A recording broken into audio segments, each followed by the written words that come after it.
সুপ্রভাত। সকলকে জানাই অনেক অনেক ভালোবাসা আর অনেক অনেক স্বাগত সুপর্ণা ব্লগের নতুন একটা দিন, নতুন একটা ভিডিও, নতুন একটা সকাল।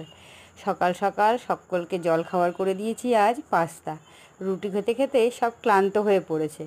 মায়ের হাতের একটু অন্যরকম খাবার দাবার চাই, তাই সকালবেলা সুন্দর করে সমস্ত সবজি কেটে একদম ঘরোয়া পদ্ধতিতে চীনাবাদাম ভেজে সুন্দর করে পাস্তা তৈরি করে দিয়েছিলাম।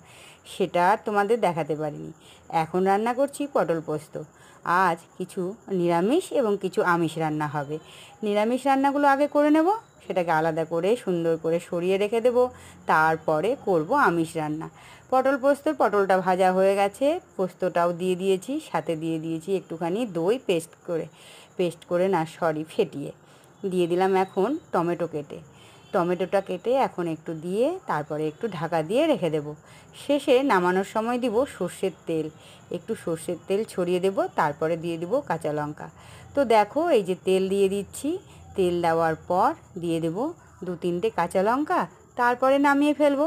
আর খাওয়ার সময় সেই কাঁচা লঙ্কাগুলো পাতে একটু ডলে নেব, তাহলে কি সুন্দর টেস্টি হবে খাবারটা, তাই না বলো? দেখো, আজকে একদম টাটকা টাটকা বড় বড় লঙ্কা নিয়ে এসছে বাজার থেকে, সেই লঙ্কাগুলোই 2টো দিয়ে দিলাম, আর 4টে দিয়েছিলাম পোস্তর সাথে বাটার সময়। ফলে একটু ঝালঝালি হবে আশা করি রান্নাটা।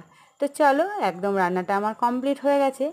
আর এর সাথে আমাকে আর একটা তরকারি করতে হবে, নইলে হবে না। 2টো নিরামিষ তরকারি হলে তবেই সুবিধা হয়। সাথে চাটনি থাকবে, ডাল থাকবে, সাথে থাকবে সব শেষে মাংস।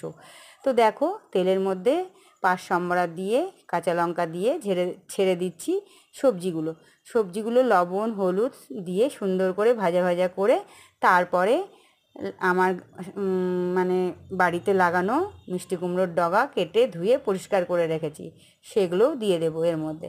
এই তরকারিটা খেতে খুব ভালো লাগে, রুটি বলো ভাত বলো সব কিছুর সাথেই ভীষণ ভালো লাগে এই নিরামিষ তরকারিটা। তো দেখো, এখন হচ্ছে এই সবজিগুলোকে সুন্দর করে একটু এপিট ওপিট করে এর মধ্যে দিয়ে দেবো লবণ আর হলুদ। দিয়ে দিলাম লবণ হলুদ পরিমাণ মতো, সুন্দরভাবে লবণ হলুদ দিয়ে এখন আস্তে আস্তে করে নাড়িয়ে নিচ্ছি। এরপরে এই যে কেটে রাখা ডগাগুলো সবগুলো দিয়ে দেব। ডগাগুলো দিয়ে লবণ হলুদ সব কিছু তো দিয়েই দিয়েছি, তারপরে ঢাকা দিয়ে দেব সেদ্ধ হওয়ার জন্য।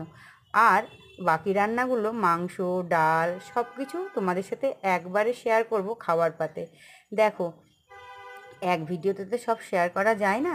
এখন সবজির মধ্যে দিয়ে দিলাম একটুখানি টমেটো কেটে, এইবারে দিয়ে দিব সবজিগুলো, তারপরে আমি ঢাকা দিয়ে চলে যাব অন্য রান্না করতে।